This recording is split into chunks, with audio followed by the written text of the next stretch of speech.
Hello guys, for today's video, ituturo ko sa inyo kung paano mag-top up gamit ang GCash na walang halos ginagastos kahit anong game, sa kahit anong laro, pwede mo siyang gamitin.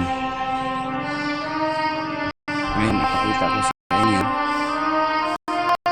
kung ilan na ang nagastos ko. Pero ang gamit ko nito,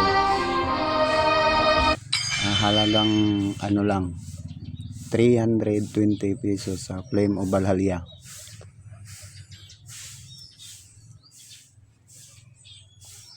Pero guys, remind ko lang sa kahit anong game, kung gusto nyong matutunan o malaman ang sikreto, mag-comment lang kayo sa YouTube ko.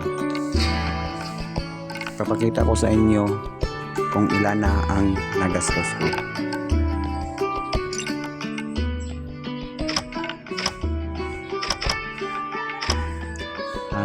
Ito siya guys, ang gastos ko sa top up is $33.88.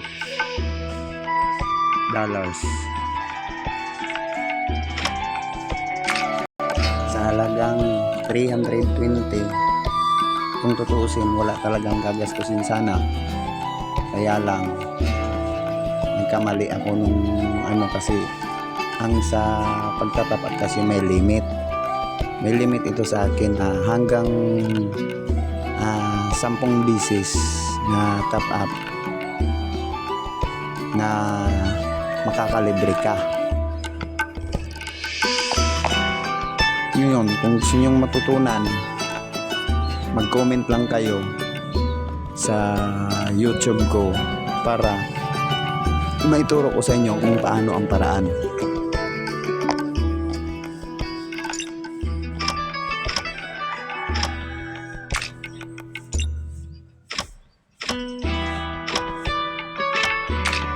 Ayun lang. Yun lang talaga. Salamat. At saka marami kayong matutunan nito.